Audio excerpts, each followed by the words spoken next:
What up, everybody? I'm your host, JP. This is my co-host, Josh. Hey, everybody. And welcome back to another episode of the FilmBros podcast.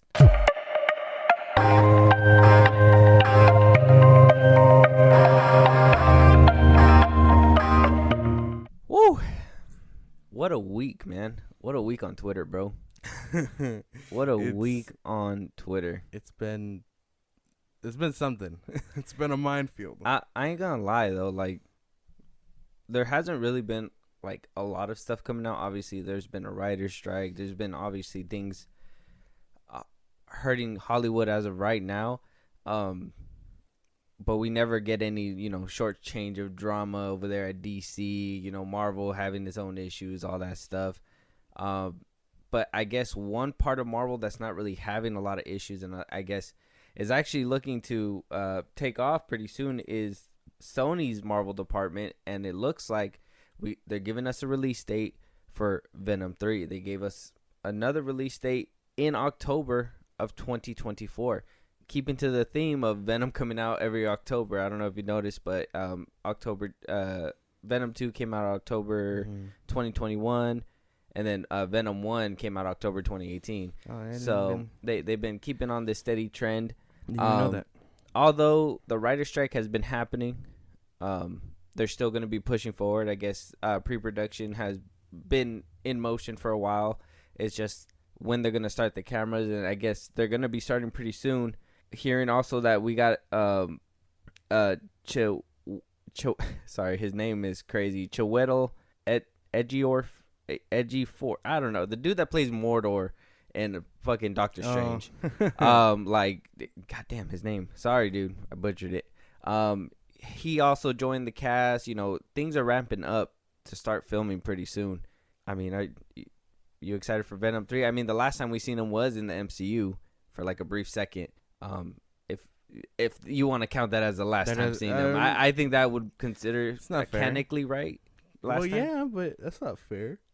It was like a little cut scene. It was a little thing, and then they threw him away. It wasn't worth anything to remember him for, unless you count being cheated, which I do. But regardless, I look, his tone doesn't fit the MCU. Man.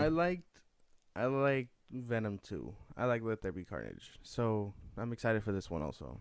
Venom 2 was kind of garbage. I mean, I'm okay. I'm like I said before, I will be on board as soon as they say Spider-Man is in this movie. They don't say Spider-Man's in this movie. I don't care about this movie. Yeah, you never cared about these movies. I like the first one. The second one was kind of man. Though that one you can't even lie, bro. They had, and I don't know if this is Andy's fault. I know Andy Serkis was the one who directed the second one, and he said that he didn't want a lot of blood and stuff like that. But yeah, no, I think it felt short because it wasn't as gruesome, and then the story was okay, but I don't think they really needed a love interest with Woody Harrelson's character. You know what I mean? Like, it could have just been him going crazy, because of the symbiote. Like, I felt like we could have got a different movie than what we got, and a better one at that. Venom 2 was just okay. I don't mind watching it again. It's just not something that I was like, yeah. No, man, I don't know. I mean, I enjoyed both of them. I liked Woody Harrelson as Carnage. Him and Eddie Brock, they kind of carried the movie for me. I can acknowledge the plot is kind of weak, but I still fuck with it. Really good. It's good. You know what? I told you before that, like, you seem to manage to maneuver bad movies and shit like that. That's a lie. You embrace that shit. You embrace well, I guess you really just like superhero movies. I think that's just your thing. I think you're willing to look past, like, you're not willing to look past the bullshit of a normal movie. But if it's a superhero movie, you're like, I'm willing to look past that bullshit. Well, it depends on the movie, because I mean, there's superhero movies I don't like. And there's some that I prefer more than others, but like when it's an average movie like this, I can just be like, yeah, like I understand. What is one superhero movie you'd never watch again? You watched it one time, you're never watching it again. You know what I'm gonna say. You know which one I'm gonna say. I'm gonna need you to say You it. want me to say it? I'm gonna need you to say it. The Suicide Squad. You're smoking crack, bro, and I'm you're not okay with saying it. Morbius. I don't want to hear you. I didn't say I'm okay with Morbius. You keep bringing that up. It's a guilty pleasure movie. But you're okay with it. It's fine. It's Yeah. guilty pleasure. Everybody has a guilty pleasure movie. That's why. Exactly. So you But can't be like. But the worst movie on your list can't be better than the worst movie that you could see. That doesn't make any sense. That makes because it's not perfect my sense. best movie. That didn't sound. It's bottom of the barrel stuff for me. Like if I ever just decide, hey, I need background noise, Morbius. So if you ever go, well, hey, I need different background noise, and you pull out the Suicide Squad, you're going deeper than the barrel. You're going into like 6 feet under. That's shit if I have territory. like nothing to watch. You're like nothing. Streaming services aren't working. Nothing. Like I'm just like HBO Max. Nothing's like, working but this movie. Turn on a James Gunn movie, Guardians or something, because I don't go back and rewatch those. Yeah. I can tell you I've only seen Morbius like twice, once in the theater and then once on streaming. I've only seen it once, halfway. I don't even know if I finished that movie. But yeah, Venom 3 coming out. I mean, in October 2024. That's assuming that the writer's strike doesn't push this back, right? Because a lot of them are being pushed back. Yeah, we're hearing a lot of things. Even over here on Deadpool's side, we're also hearing that, you know, Ryan Reynolds isn't allowed to, you know, ad lib or do anything like that. Somebody who was asked about it was Zazie Beetz, who was Domino in Deadpool 2. Very enjoyable character. I liked her. I was like, cool. I was like, fucking me. Yeah, so, nice. She was talking to Decider for an interview, and she was basically asked, is production having some issues because, you know, Ryan Reynolds, due to the strike, he's not allowed to, you know, ad lib or do anything else. He's only allowed to do whatever's on the paper, and that's it. If he does anything more, he's not standing in solidarity, whatever. And I mean, Ryan Reynolds is America's sweetheart, and I don't think my heart can handle that if, you know, people try to reject him over him making a movie better, you know. But Zazie Beetz says, well, I'm actually not in Deadpool 3, so I don't know what they're doing about improvisation. I'm assuming they're probably taking a pause. I'm excited to watch it. But we've heard like a whole bunch of other characters are coming back, right? We heard Negasonic Teenage Warhead. We heard what's the metal dude's name? Colossus is coming back. The girlfriend to Negasonic Teenage Warhead. Even the dude with the mustache is coming back. The one that got mulched when he jumped out of the airplane. Yeah. But we're not hearing that Domino is not making a return to Deadpool 3. What is maybe that? the Is movie's that, too big. Yeah, and especially hearing all the cameos that might be showing too up. big for her to show up. I don't know. I don't really have a problem with that. Like I know she was cool as Domino. I'm not knocking her performance or nothing like that. But if the movie's too stuffed, you kind of don't want to be a part of that, because if it train wrecks, then you know you weren't part of it. I was gonna say, because this movie, Deadpool 3 at least, is shaping up to be like the MCU's answer to the multiverse thing. Because and it's funny too, because they came out with the first multiverse movie with Multiverse of Madness, and that movie was supposed to be the multiverse movie standards, you know what I mean? But then you have other movies doing it better, like Across the Spider-Verse, you know what I mean? The Flash is taking a stab at it as we speak, and it's like a dull knife. So this one seems to be having its own way with the multiverse, and yeah, maybe it being overstuffed might be a good like thing for her, but if it's not and they actually nail this movie and it winds up being good, I would be upset that she didn't make an appearance. Well, yeah, but again, I don't think, I think there's a lot more negatives to positives if she showed up.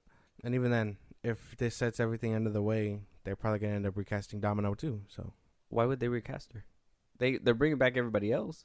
They're bringing back cameos. They're not sticking around with all the other X-Men. I'd imagine she'd also get replaced. Zazie Beetz? Why would she get replaced? No. That's Now you're taking a personal shot at me. No. Why would she get replaced? That's what I imagine. If all the other X-Men were and are being replaced, I'd imagine she'd be too. But they're not being replaced. Everybody's coming back. I even made it a point to say the dude with the mustache is coming back too. But she's probably not. Why would the dude with mustache, who only had like 5 minutes of screen time, come back over his Zazie Beats? And then you're more. It seems like you're more excited to see him than Zazie Beats is Domino. I don't even. And that's mad disrespectful. What was his name? Peter? I can't remember. I think his name was Peter. What do you call it? But Peter. Well, no, that's what I'm saying. Like, it's only the crew that was in the first one, and even then, we don't know how long they're gonna be in there before they start doing multiversal shenanigans. And then, if he ends up in the MCU, the X-Men will be recast and stuff. Is it multiversal shenanigans or is it like time traveling shenanigans? Because we heard Mobius is gonna be in there, and that's TVA, that's time, but they deal with the multiverse, huh? Yeah, an alternate timeline is an alternate universe. MCU has confused me. It's a lot to keep track of. Yeah. They gave us like this big explanation, and then you have other places doing it like, oh, it's just a web. And then the Flash is doing it like, oh, it's just I could run through it. You know what I mean? Like, it's super easy. And then MCU, here they are like, oh, there's this and there's rules and there's this and that and whatever. I think that's why they're probably not they're not as free-flowing and easygoing. I feel like having rules and restrictions. Multiverse is already a complex story to tell. I mean, if you notice all the multiverse movies, I mean, even like successful ones like No Way Home, like the story was kind of hurt because of like the cameos. Even though we like seeing them, it kind of hurts. You know what I mean? Yeah, They put these random cameos for like flash factor, and this is what I only bring. Oh, Everything Everywhere All at Once kind of does the multiverse right too, but I bring up Across the Spider-Verse because it's the most recent one in memory, but they do it right as well, and it doesn't seem like they have so many rules and stuff like that. I think their rule was just like, hey, you need to have canon events or things break down. You know what I mean? So if there's no canon events, things break down, and it's not so like complex like the MCU made it. That's why the MCU is like a little more complicated, because if you guys remember back in Loki, what do you call it? They were like, oh, we have the main timeline, and then if you branch away from the main timeline, you get erased or eradicated, whatever the fuck. But then they'll say, oh, but the Avengers were meant to break the timeline to get the stones to beat Thanos, and it's only okay because they put the stones back. But make sense. Them taking out the stones is still kind of fucking with the timeline, unless that's supposed to happen, quote unquote. Yeah. And then, but what did Loki? I can't remember what Sylvie was. What her world was destroyed for, but she was a girl. You know what I mean? Other than her being a woman, that's why I can't really remember what happened to her. But a lot of it is like untamed waters, because there's a lot of rules to it. And there's only hopefully it doesn't get worse. I'm hoping Deadpool 3, since it is gonna be like another stab at the multiverse, that they kind of establish it as a more easygoing kind of thing, because hearing all these cameos come back, it sounds like it's gonna create a big old mess. So maybe it's gonna be a mess big enough that it's gonna break all the rules and stuff like that. I don't know, but I mean, if that's the way they go, and they just like, you know what, fuck it, we're just gonna do whatever, then I'm just gonna be like, hey, Marvel adapts quicker than other studios that we see. You know what I'm saying? But that's besides the point. I want to see Domino back, so don't say that it'd be good without her, because I didn't say it would be good without her. No. That's the way you said it, though. You said it like that. No, I didn't. No. I heard you, and it recorded. When the fuck did I say it would be good without her? You were like, I like seeing Peter, but if she comes back, I don't care. I didn't say that. You basically said no, that. I didn't. There were some things that you said that basically went that way. What? Yeah. If you take out words and reconstruct them, I heard this. No, that's not how that went. That's basically what happened. Anyways, Superman and Lois. Okay, so we heard that they are getting renewed for another season at the CW. Sick. 10-episode season. Yeah. Nothing more, but it comes with a cost. and it comes with a price. Now the budget has been, if it wasn't already small, it's even smaller than what it was. A lot of day one casts, about 7 cast members are not returning to the show. One cast member will be made a regular.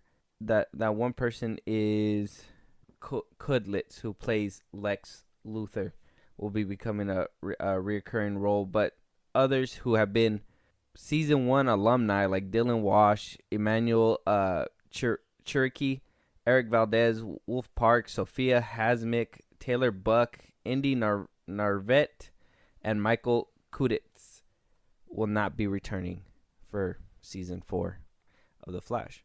And I mean, you see these Superman and Lois, not The Flash. Oh, sorry, oopsie. Superman and Lois. You see them? You recognize them? I feel like I've seen a few of them in clips. He was the metal dude, right? He's still, yeah.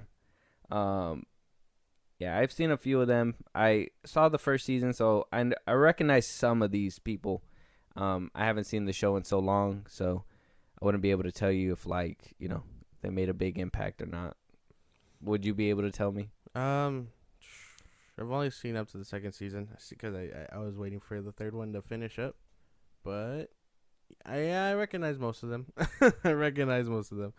I can't say it's a total bummer or a total loss because I mean, you got your stars, and paying these people to act and do superhero things is kind of expensive for TV. But it's cool they're keeping Lex Luthor. That would make sense. He's Superman's big bad, and they've been kind of doing other things besides him. And I want to know what his performance is like. I want to get around to that. It seems like we're going to get, for this season at least, is going to be kind of like a singular story. You know how, like, in TV shows you have a lot of supporting actors because, you know, a lot of shows have to work with being grounded and, you know, just when it works right and you have a good TV show, the script is supposed to be immaculate. A TV show script is supposed to be so good because it's not a 2-hour movie. It's about 10, 15 episodes of different things. A good show needs a good script to balance out all of its characters is basically what you were saying. So for it to be like, I guess I'll bring up the Flash, the first season, right? Okay. You expect one for Barry to get his powers and round out his arc. You expect side characters like Cisco and Caitlin to also round out their characters. The villain in that one is Reverse Flash, and you expect all them to kind of just wrap it all. Grant Gustin's thing in the first one is keeping his secret as the Flash, saving people and whatnot. Eobard's whole goal is to get back to his timeline while also terrorizing Barry. Caitlin, she misses her husband Raymond, and then Cisco. I can't really remember Cisco's plot, so we're not even going to bother with that over there. Mm-hmm.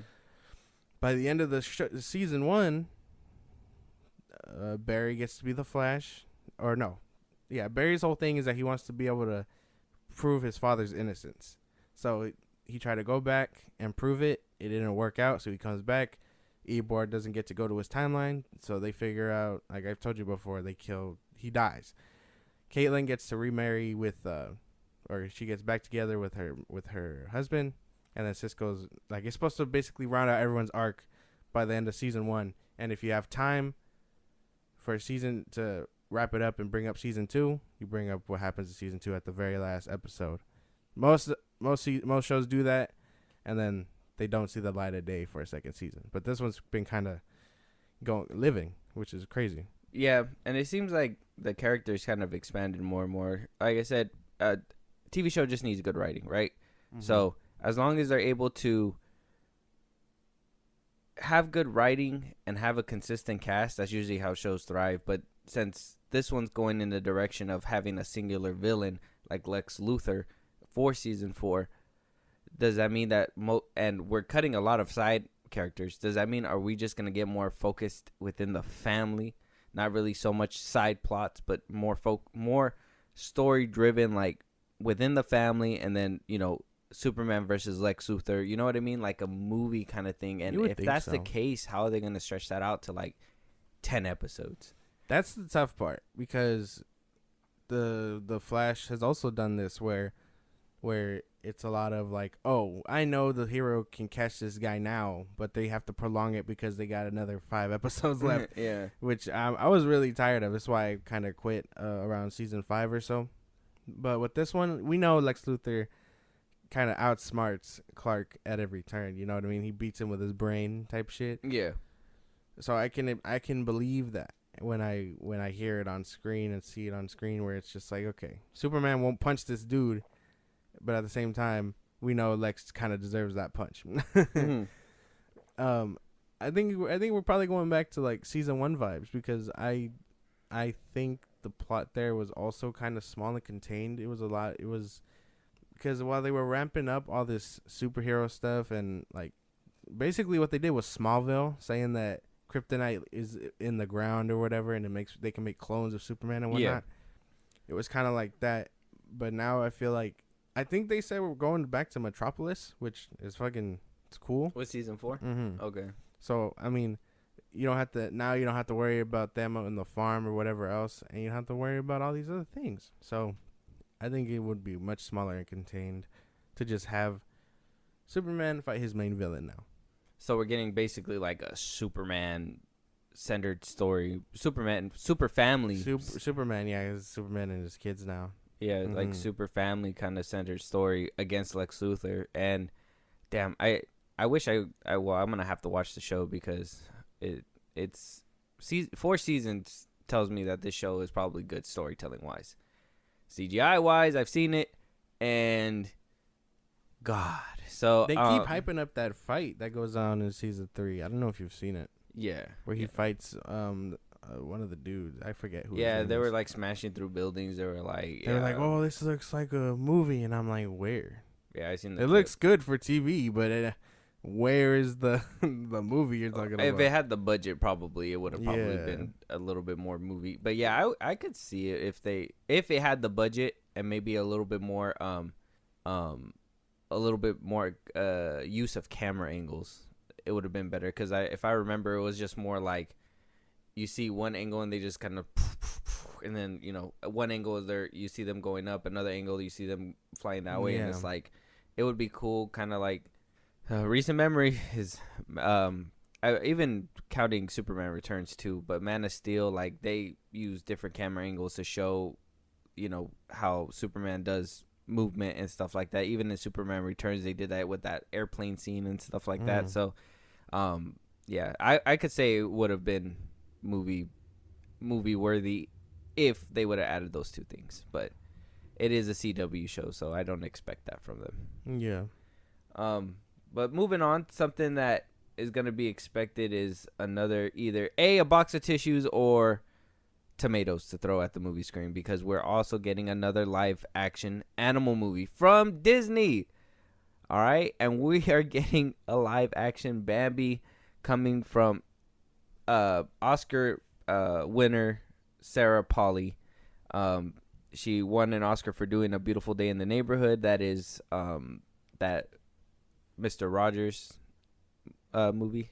I don't know if you heard of it, with Tom Hanks. Yeah, with Tom Hanks. Yeah, she wound up winning an Oscar for that one.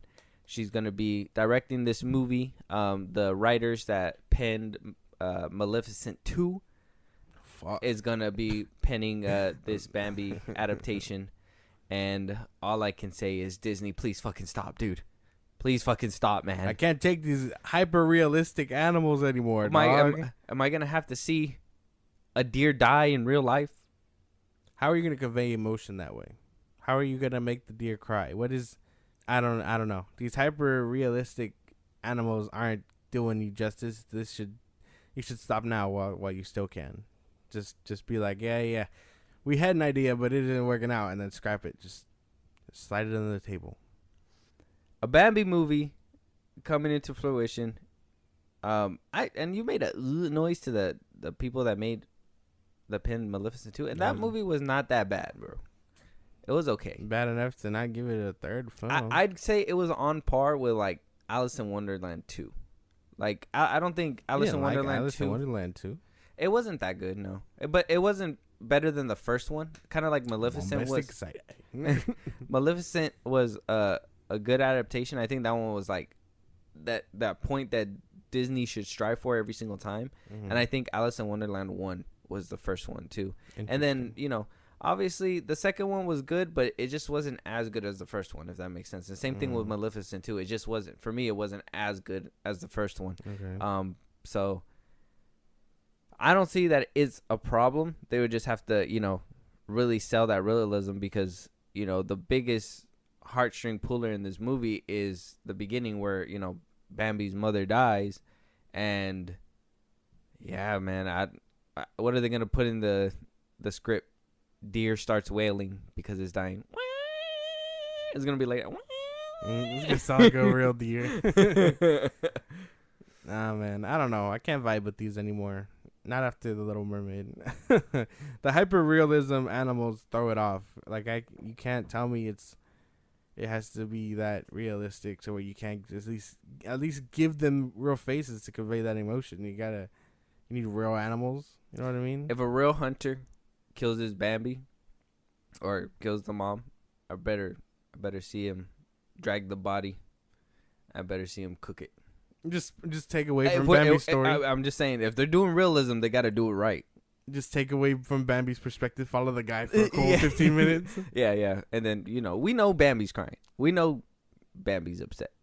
And then, obviously he's going to run into Thumper and whatever. We'll get that. Oh, that's one thing. Thumper. They're going to ruin Thumper. They ruin a lot of things. I can't take that one. Disney if they ruin Thumper for me, bro, I can't take that one. Disney needs to stop with these live actions. Said it in our Little Mermaid review, but I'm done with these. I don't even think I plan to see this. Streaming. Wait for streaming. I'm waiting for streaming. After The Little Mermaid, that shit disappointed me so hard. I'm waiting. You hear that, for Disney? You robbed us, and we don't want to be robbed again. Yeah, see you on your platform. Yeah. Put your gun away, sir. We're not going to take the bait. Put the gun away. Yeah, I'm waiting for streaming for this one. Little Mermaid put a bad taste in my mouth. Actually, a few movies put a bad taste in my mouth, and this was honestly the straw that broke the camel's back. So I'll wait for streaming. It'll be there when it be there, and that's it. I'm sure we'll see a bunch of leaks and stuff before then anyway. So, and everybody's gonna just be like, "Wow, look how real this looks."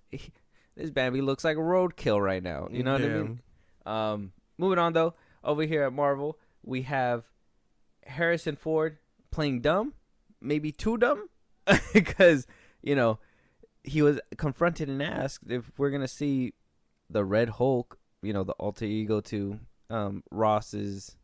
Obviously, Bruce Banner has the Hulk. Mm-hmm. Theodore Ross got Red Hulk. And Harrison responds very confused. So let's check it out. I'm from comicbook.com. So I think I would get straight up fired if I did not ask you about the recent photo from the Captain America set of you. And you had the eagle-eyed viewers noticed you were wearing ripped pants. Might we be seeing a Mr. Ford as the Red Hulk? What is the Red Hulk? It is Thaddeus Ross's alter ego. He's gonna Hulk out. Really? Oh, yeah. You knew? I know nothing. Why didn't you tell me? Well, someone's gonna tell you, and I hope it happens. Well, it may or may not. I love Harrison Ford. I love Harrison Ford, man. He loves the bullshit. I know it's probably Marvel contracts telling him to hush it up, and we know we did see those ripped pants. I don't know if he could be bullshitting. I don't know. That's what I'm thinking. I really wanted you to look at his face, because he looked like actually genuinely confused, but then at the same time he's an actor, so I don't know if he's acting confused. But I don't know, man. I don't know. Did they tell him like, hey, these are the scenes you're gonna act out, and we'll take care of the rest CGI? Is he not being put in a mocap suit like how Bruce Banner is? Will we see the first all CGI Hulk in the MCU? That would make sense. It would make sense, because he's too old for mocap, I think. And this is what I kind of told you, right? Like they don't necessarily need him in a mocap, because maybe it's not. Maybe they are gonna get mocap, but maybe from somebody who's younger, who can do movement, and then he's just gonna be there for the scenes that are just like him standing there, stuff like that. Yeah, it's gonna be a weird transition, because when he shrinks, depending on if he's Red Hulk, when he shrinks, he'd go back to Harrison Ford. Yeah. So they have to make that transition look seamless. Unless they do what they did in She-Hulk, where they're like transform off screen because we don't have it in the budget. If they do that in a movie, I'm mad. Like, oh man, we wasted on this huge explosion. But what happened to Ross? He's just laying on the ground. Legs all spread eagle. Yeah, no. But yeah, he looked confused. But I think that's probably it's either because he doesn't know who Red Hulk is, or like comic book wise, or or I'm like losing my train of thought, or he really just has to act like that and be hushy hush. Let me find out that like it probably that where he's like he just knows him as Ross, and they probably told him he's gonna turn into a monster or whatever, and they probably showed him and he's just like Ross, and then her calling it out like Red Hulk, he probably just didn't genuinely like, probably didn't know the name. He I like probably, how he asks his cast member for Indiana Jones, you know about this? Yeah. Awesome. She was just like, oh, I don't know. I had no idea about this. I'm not even in the movie, guy. Right. I don't even know if this movie's gonna do good. I like how he said may or may not. That was nice. Mayo. Just leave it in the air, Harrison Ford. Well, yeah. What we already know. We already know. All the leaks and the scoopers already told us. It's just more like how they're gonna do it. Like I said, he's already old enough. He doesn't need to be in a mocap suit. They could just easily get a stunt double for that. And yeah. They would have to for like facial work, unless they're just gonna like scan his face and put him on the Red Hulk. Then they would have to have him in the booth for facial work too. But I don't know. Can they get somebody else to just do the movements and just copy and paste his face on there? Yeah, they can. Might as well, right? Because he's already being copy and pasted regardless. No, we'll have to see how that one turns out. But him being confused is like at first I was like, man, it's just I can't tell whether he's lying or not. I can't tell. He's genuinely confused. That's what I'm saying. Like, was Fahi like play dumb? He sees this clip. He's like, not that dumb. What the fuck? Too dumb, bro. You won't get Too the dumb. comic book people on your ass, bro. Do you not know the comic community? Also, moving on though, something that apparently this director's drawing a line in the sand at is killing animals, and that's Quentin Tarantino. So the man who made Pulp Fiction, Once Upon a Time in Hollywood, Inglourious Basterds, The Django Unchained, Kill Bill Part 1 and 2, The Hateful Eight, From Dusk Till Dawn, Death Proof, Reservoir Dogs, etc., etc., draws the line at killing animals. And this is what he says about that. He says, I have a big thing about killing animals in movies. That's a bridge I can't cross. Insects too, unless I'm paying to see some bizarro documentary. I'm not paying to see real death. Part of the way that this all works is that it's all just make-believe. That's why I can't stand the violent scenes, because we're all just fucking around. He says, some animal, some dog, some llama, some fly, some rat doesn't give a fuck about your movie. I'd kill 1 million rats, but I don't necessarily want to kill one in a movie or see one killed in a movie because I'm not paying to see real death. Almost always, it's not just the violence that I have a problem with. There's usually an incompetence factor there. What do you get from that? Does he mean like actually kill them? Does he not know that dog actors exist, or does he mean like their death scenes in general? Like John Wick, we know the dog isn't really dead.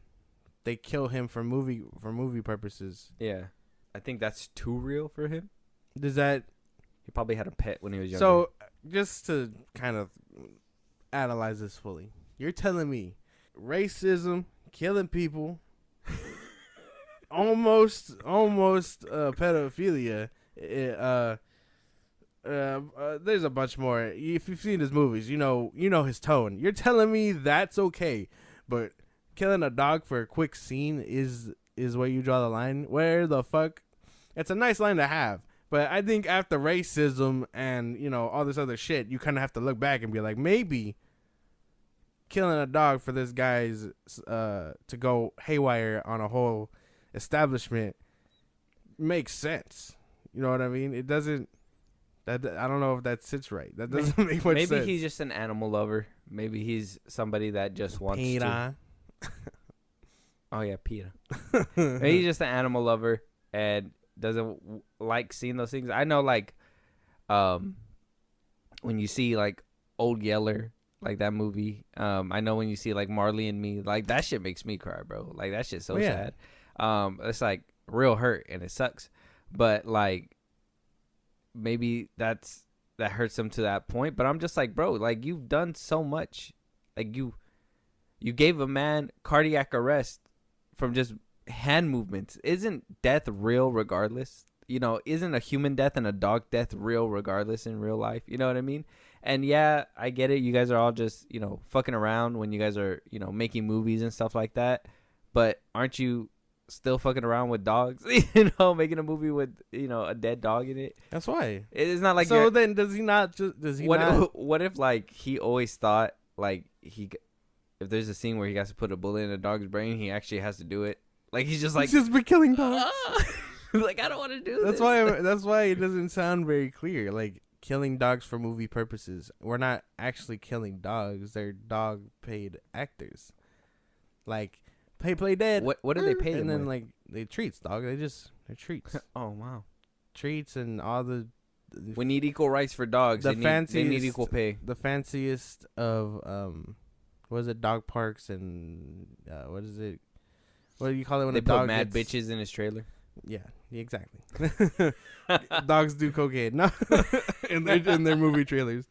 But no, I imagine that's what it. So what? He just doesn't like Pet Sematary. He doesn't like John Wick. Those kinds of movies.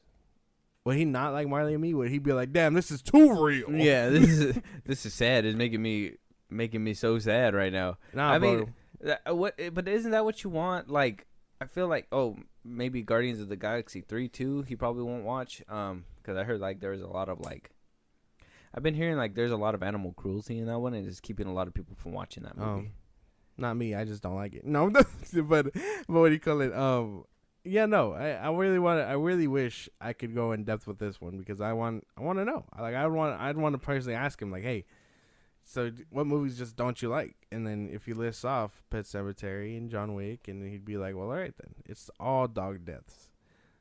I guess that makes sense. I mean, if you got to draw the line in the sand, I guess right there should be the spot. Don't stop at racism. Stop right there. Killing animals. Yeah. Oh man, I thought all deaths were just real deaths, but I mean, I guess it is what it is. But coming up to our last couple topics, we have The Flash right here. Okay, so hey, calm down. All right, I already see you. Your fist balling up. This is some bullshit. No. Yeah. You sweating, bro. I'm sweating because it's hot in here. Oh damn. So the Flash director comes out saying that his film looks weird and the CGI was intended to look the way that it did after a lot of complaints and backlash from the premiere day Wednesday. So a lot of people want to go watch the movie, or what we hear is a lot of people. I don't know. We gotta still wait for the numbers to come out. Apparently on its Thursday preview, it made about 9.7 million, which is not very good on a Thursday night preview. We'll have to wait to see what the numbers come out to by the end of the weekend. But as of right now, a lot of people's biggest complaint is the CGI in the film. Now, we haven't personally seen it, but we've seen leaks and clips, and we've obviously seen trailers, and a lot of the trailers, WBD have put out a statement. Andy Muschietti has said that the CGI will look better and it will be more polished up when the film comes out. And a lot of people are saying that none of that is true, that it looks exactly the same as the trailers do. Some people say some scenes even look worse. And how were they approved and how did it make it into a film? Damn. IO9 says, when Muschietti was speaking to IO9 podcast, we are in the perspective of the Flash. Everything is distorted in terms of light and textures. We enter this water world, which is basically Barry's POV. It was part of the design, so it looks a little weird to you. That was intended. And let's just call it what it is. That's a fucking excuse, right?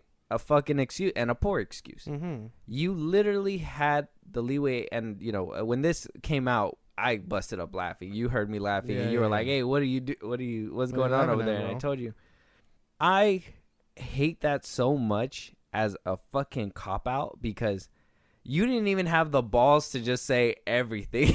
You know what I mean? Like, this is the style of the movie that I was going for or something like that. The whole movie. No, he goes as far as to say some. So some scenes were intended, but which scenes weren't?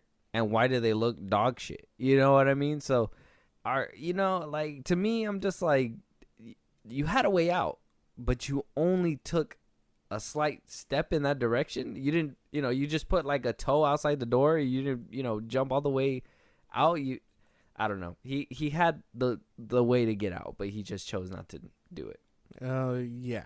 And it really makes you think because even in the trailers, I've said it before, but some scenes look more polished than others. But I imagine it's those big ensemble pieces or those small scenes where Barry's just running. I bet that whole multiverse scene looks funky as fuck. You know what I mean? But that's because it's a big ensemble piece. I think he means those. If I really wanted to try and defend it. But even then, you should have just been like, all of it. I was trying to go for this. Like, it doesn't work. It doesn't work. Because even Marvel doesn't do that. Oh, you know why Iron Man's helmet looks this funky? It's because, well, you know what I mean? They try to bullshit. But some of them is shot through the perspective. You know what I mean? Like it doesn't work. Now, I know why the CGI is funky. We all know why the CGI is funky. The fact that they refuse to come out and say it and save face, it's dumb. Because I could tell you right now why it's funky. It's because they had 2 different or 3 different visions from the birth of conception. All right, Rick Fuyama was supposed to direct the first version of the film. That wound up getting switched out through the different paths of directors that they had to go through and eventually land on Andy Muschietti. He was tasked with the relaunching of the franchise, you know what I mean, of the DCU, whatever at the time they wanted to call it. That led to a certain ending. Then we got a call. They got a call.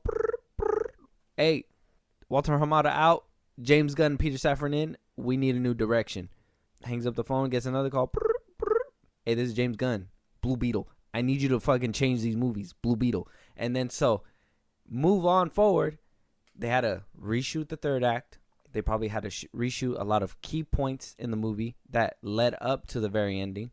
And so that whole third act, having to reshoot it a second time or, having to bring different people in because I don't even think we heard Michael Shannon was being brought in until later on into the filming. You know what I mean? We were hearing that the big bad was supposed to be Reverse Flash or like Dark Flash. Dark Flash. There you go. This doesn't make any fucking sense. So the different iterations that it had to go to, and they say it was like about 220 million to make this movie. Yeah. But with reshoots and having to redo everything VFX wise, even the little bit of VFX that it did so far, a lot of speculation says that they have like a film on their hands with marketing about $330 million in the hole. So they, in order to break even, they would have this is the same thing that happened with Black Adam. They were in the hole. It was close to 300 million. They were in the hole like about 310 because of marketing. They were like about 290 with Black Adam's budget or whatever, and because of like marketing, it went up to like 310 million, and it barely recouped. It made over like 100 million or like 1 million or something like that. It made like about 400 and something million in the box office. So it just wound up barely covering and making a little bit of change on the side. And this movie, it just looks like it's not going to do that, especially because of the word of mouth that the CGI is fucking terrible. People are just going to wait for streaming or whenever they could watch it on TV, I'm guessing. And to say it's through the Flash's perspective is crazy because we have Flash scenes where it looks better than this. You know what I mean? First person or whatever doesn't change the fact that while we see it from a third person perspective, if you were to do the camera angle and put it into Barry's perspective and first person, you would still be seeing what we see just on a grander scale. You would see the better colors and whatnot, not blurriness or whatever the fuck you got going on. Because again, we have better Flash scenes. Hell, the first 3 seasons of the CW do it better than what I've seen for the movie. Zack Snyder does it. He's the blueprint. I'm sorry. You know what I mean? But we have better Flash scenes. I'm just saying that one scene at the end of Zack Snyder's Justice League shows his perspective perfectly, and even that scene where he's running happy at the end of Zack Snyder's Justice League, you know, shows his perspective running fast. You know what I mean, as well. So I mean, it was done pretty well, and they kind of established that it doesn't look like animation when he goes into the Speed Force. You know what I mean, like, or when he's running as fast as he is. You know what he called what Andy Muschietti called Grant Gustin's style of running? Butterfly running, because he like goes like this, where he likes Ezra's running because it's more fluid and like more smoother. I forgot what he called Ezra's style of running, but he called Grant Gustin's butterfly. Ezra's running was a product and selective choice from Zack Snyder. Hey, stop gargling his balls, yeah? No. No, no, but what do you call it? For real. Like that was something he used and, you know, was taken from by him, because I'm pretty sure if they would have changed the running, that would have been a whole nother kind of worms. You know what I'm saying? But yeah, this doesn't work. I'm not hearing good things from the CGI department, which is funny because everyone is like, well, the plot's good, but the CGI is ugh. And I'm like, well, that can be a fine mixture, I guess, but if it's not visually appealing, you're not going to want to sit through it for long. Yeah, because, I mean, people are different, right? A lot of people are like, me, I'm a visual person, right? I like to see visuals. If it looks cool, I'm going to fucking watch that shit. A story can keep me compelled, too. Like how you said before, we're like, we can watch old Star Wars movies like A New Hope and stuff because you know, we know it's gonna look like shit, but you know, it's a product of its time. This movie should be a product of its time. We've gotten so far, so advanced with CGI that, you know, even movies like Marvel, like the whole Phase 4 slate, they were having issues with CGI, and even their CGI looks more clean than the CGI than that we're getting in the Flash. You know what I mean? It's so bizarre that they walked backwards with it, and you know, canceling Batgirl and everything. You would have thought that money would have been used to make this movie look good, especially with as much as they were writing on this. You know, you're fucking telling me Tom Cruise looked at this movie, saw the CGI, and was like, "This is the movie we need right now." Well, no, I'm sure he meant the plot. That's not fair. Don't do Tom like that. No. I'm doing Tom like that. Don't do Tom like that. No, I'm doing Tom like that. Don't do Tom like that. He's a crazy motherfucker. He will jump from a plane into your home, like through my window, down the chimney, whatever. Fucking, what was it saying? Yeah, Zaslav saying that. James Gunn saying this is the best movie of the year, but visually it's not. So how can it be the best movie of the year? You know what I mean? Like, you have compelling stories that give you a great story and great visuals along with it. And I fought with somebody on Twitter about this. It was stupid. It was dumb. But like, you know, it's a point to say, yeah, we can have good movies with bad CGI. But the point is, and yeah, we can have mediocre movies. But the point is not to consume mediocrity. Is to aim towards fucking golden status movies. You know what I mean? Like, you want, your intention as a director should always be, I want to be a classic. You know what I mean? Regardless of what the box office says, I want people to come back and be like, this movie is the movie that, you know, I fucking love. You know what I mean? Maybe it was slept on at the time. Maybe it finds some new love later on. You know what I mean? Like, eventually the movie that is great is going to find the love it deserves. It just takes time. Sometimes you're ahead of your time. Sometimes the box office doesn't match the vision. You know what I mean? It happens that way. But if you have a good movie that you can look back on, this movie, I've said it before, it looks like a one and done for me. I don't know how many times I might be revisiting this movie. Now, I haven't seen the movie. So if it changes my mind and it actually does that, that'd be fucking crazy. It would indeed. Yeah, but I don't know, man. I don't know how to take this movie anymore. I don't know how to take it. The CGI and that one leak that we saw and talked about, I don't know if I got it in me anymore. The steam's gone. I don't know. the fight. Damn, you sound so defeated. This was it. This is my movie. This whole year I was looking forward to DC stuff. This is his doomsday. And now it's all crumbling around me because this stuff just isn't working out no more. Yeah, see? If you would have just been with me, you would have been at peace. Now you're going through the 5 stages of grief. You would have solo. You would have been. I already went through it. Exactly. You were ready to stop after I don't even know when. Black Adam. That was one movie. That was 2 movies ago. Yeah, after Black Adam, DC has really fallen that far for me. After Black Adam, what? Because Aquaman, Birds of Prey, all those movies were kind of like cool with me, but like they weren't living up. And then I was like, oh, Black Adam's really gonna bring something back. And then with the drama and everything like that, it makes it worse. So yeah, I was checked out then, and I was willing to give this one a chance because you were like, no, man, this movie's gonna be good. I was like, I don't know, man. I don't know. I wouldn't be able to tell you. But now that we're hearing that, like I said, the people are saying the story's good, but they just can't get past the visuals. And maybe there is some people out there who can get past the visuals and find that good story in the bottom of all that. I'm seeing 10 out of 10s on Twitter. Yeah, I've seen some people. I've seen 10s out of 10s too, and I was like, really? And then I seen somebody put like a 9 out of 10, and I was like, really? You just drop it a point for bad CGI or what? Like that CGI is atrocious. If it's bad CGI, some of the scenes in the trailers that they even showed us, those scenes are atrocious, bro. Yeah. I hate that scene where he's like, no. I'm like, oh my god, dude. Like he's just standing there and the shading doesn't even match. And if that's what the final product looks like, it's gonna be crazy. Even those cameos that we talked about the other day too, like those shits are disgusting and they don't even work. You know what I mean? And I know people are saying, oh, you gotta watch it on the big screen. A phone camera in a theater isn't doing it justice. Yeah, no, but you get the idea. You get the idea. A new phone these days takes crisp pictures.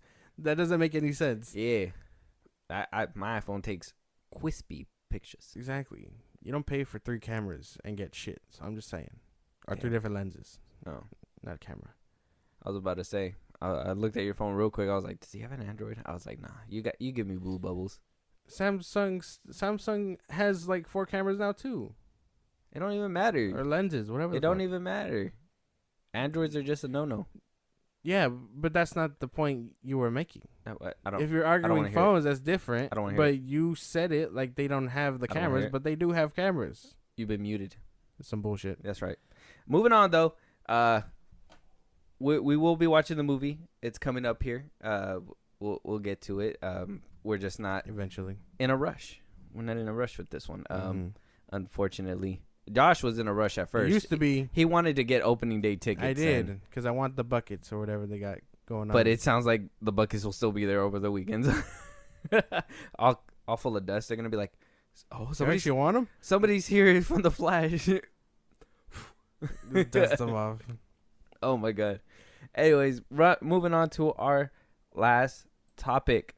Now, we recently watched the first Distraction, right, Josh? Yes, we did. The second one's coming out. Chris Hemsworth is hyping it up. It's actually out now. We gotta watch that. We gotta get on it. But after we record our Extraction 1 review, that's coming out this Saturday. So if you guys want to listen to that, go ahead and hit those notifications. Make sure that you guys are keeping up when we drop that.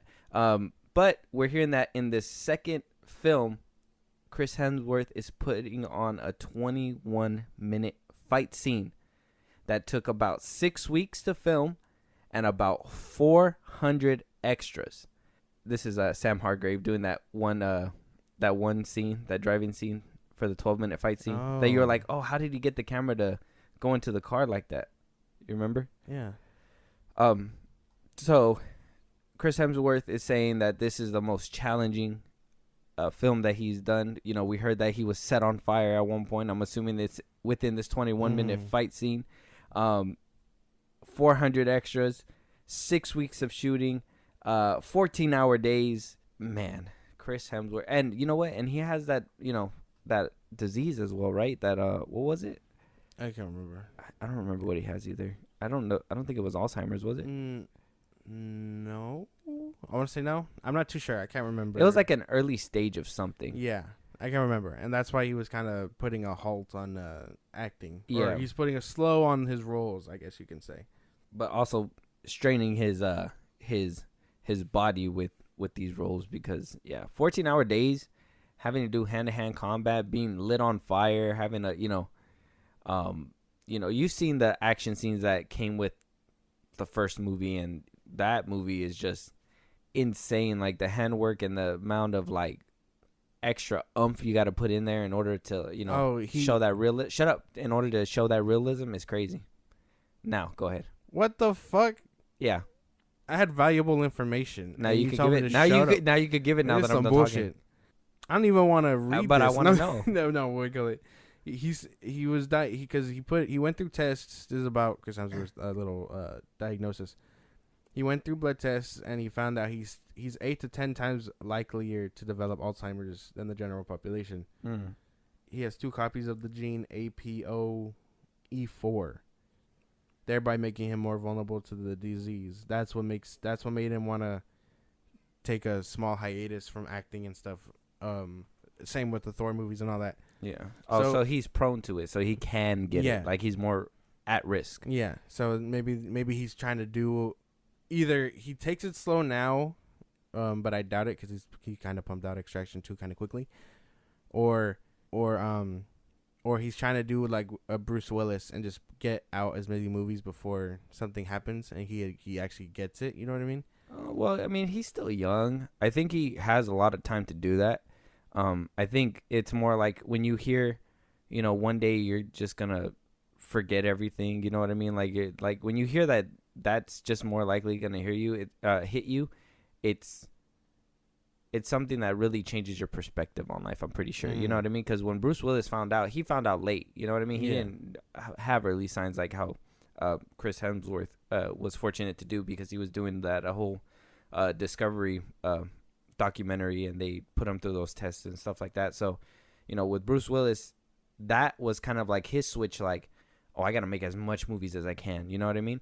With Chris Hemsworth, at least, he has the Marvel movies to fall back on, the residuals on that. And on top of that, these movies that he's doing that, and keeping himself in shape for these movies is probably going to help prolong that disease even more because, the more you're in shape, the more healthy you are. Hopefully, I'm assuming it's going to make it a less of an impact and, help with a little bit of resistance, even though he's prone to it. And then eventually, maybe when he's older, he'll eventually get to that point where he's just going to pump out some movies and stuff like that. But that's just assuming if he doesn't feel secure with those Marvel checks, which I'm pretty sure they're going to be coming in over and over. Well, who knows? He decided not to come back for a while, so... But, yeah, I like the Extraction for the most part. Again, we'll just go and do a full deep dive review, but can't wait to see it. They lit his ass on fire. You don't get to, like, Chris Hemsworth on fire unless you're doing something dope as fuck. Yeah, you can only dress him up in weird clothing and have him around children with lightning bolts and Jane Foster. Yeah, that movie was weird. It's always a breath of fresh air to see these people out of their Marvel roles because you can see what they can do.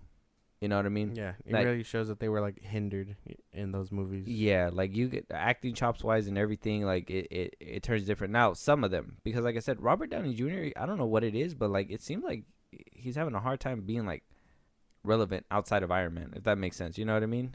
Where like Chris Hemsworth, he made the documentary, he did all that stuff, and it's like. Now he's on the second movie that everybody's recognizing as, on par with like the John Wick franchise. And John Wick is like 4 movies in, you know what I mean? Like it just, you can tell the difference when, actors are getting work and, doing all these extra movies and they show those chops. Scarlett Johansson with that, with Adam Driver in that one movie when they showed, that emotional, like fucking, was sad. Yeah, that movie was crazy. Like, the chops that they have outside of these movies, it does show how they could be hindered by superhero movies. Yeah. And, maybe RDJ is picky, you know what I mean? Like, I know I'm just reading what I've seen, but he could be like a real diva. You know what I mean? From just interviews and shit that we've seen. So I imagine he's just like picky, and he wants to reach that status that he thinks he once was, where he was kind of in a lot of movies at the time. But maybe people are just like, well, I don't know, because you were just Iron Man for a long ass time. Yeah. It's hard to scrub that image out of people's faces too. Oppenheimer though. Yeah, because he's gonna be in that one, and yeah, we seen him in a few movies, but Dr. Dolittle. Yeah, I think the best one, well, during his Marvel career, I'm assuming, yeah, because that movie came out during his Marvel career, was Due Date. Like that was like the best movie. I feel like that one and the lawyer one that you talked about the other day too. Yeah, that one's good. That one's a good one too. But yeah, 21-minute fight scene. Exhausted. I know like I get exhausted just, walking across my house. So having to fight 14-hour days is just sounds, whew. Hats off to you, Chris Hemsworth, and I can't wait to see Extraction 2. We gotta watch that soon. Yeah. Are you like, now that you've seen it, because last time we talked about this, last time we talked about it on the pod, you didn't watch it, and I know we're gonna do a review on it, so I don't want you to go too much into detail, but like, would you say it's on par with John Wick? Yes. I want to say yeah. I want to say it's on par with the first one. Actually, the first two, because the second one I think is a little bit duller. Mm-hmm. So I'd say it's catching up, kind of quickly. Okay. Yeah. It's good to see a stunt coordinator in the director's chair, because you can see what kind of movie is pumped out then. You know what I mean? Especially with like action scenes. Yeah. Somebody who knows the angles because they've been in those trenches will be able to give you a better action scene than somebody who thinks that this would be a good angle. You know what I mean? Yeah. Like you could tell the difference. I feel, especially with like comparing it to John Wick, because like I said, I'm only comparing it to that because I see a lot of people comparing Extraction to John Wick. But like comparing it to that, like camera angles wise, and those one shots where you see hand-to-hand combat and the camera moving or whatever, like that, the difference in the filmmaking is a big thing for sure. I feel like Netflix should start, like, I know you could probably find all the like clips on YouTube, but Netflix should start doing bloopers and stuff to this sort of thing. Like movies. What happened to bloopers at the end of movies? Where like, people would, even in like serious movies, they would have like bloopers at the end where they try to deliver a serious line and they just start laughing or whatever, and they just, you know what I mean? Like, do you think that movies just stopped doing that because people couldn't take movies seriously after that? I wouldn't think so. Maybe, I don't know. Maybe it's just to preserve the vision, yeah. But I don't know. I feel like after a serious movie, when the credits are rolling and you see them laugh and stuff, like that kind of brings you back. Like, yeah, these people are just actors reading lines, and they can really put on a good performance. Even when the animated movies did it, yeah, like Toy Story 2, when they used to do that, like that was like, they were cool. I wish they would bring those back. But I mean, like behind the scenes shit, yeah, for Netflix movies would be cool too. Yeah, because I see a lot of like behind the scenes reels where like like the cast of Inception where they're all hanging out and they're laughing and shit like that, and it's fun to see. It really humanizes the actors for sure. And like Disney Plus has a lot of it too, behind the WandaVision and whatever else. They're doing it for the Marvel stuff a lot now. Yeah, and like I wish Netflix would dive into that, because I'd want to. I mean, I wish Lucasfilm would do that. Oh they need to do that shit too, because there's a lot of like, well, I think they started doing it with The Mandalorian. Oh yeah, well yeah, and then if you get the movies, you can see it on there, but not as in depth as you would like if they put out like an actual special. You know what I mean? Yeah. Like an hour-long special, just to be like, oh, this is how we did the lightsabers, and here's costume design. Because that was one of my big things when I would watch the Spider-Man movie, the first one a lot. Like I'd go back, I'd rewatch the second disc, and they would talk about in depth like how they made the suit and the webbing, and then the second one, same thing, how they changed the webbing and things like that. Like I like those sort of things. Yeah.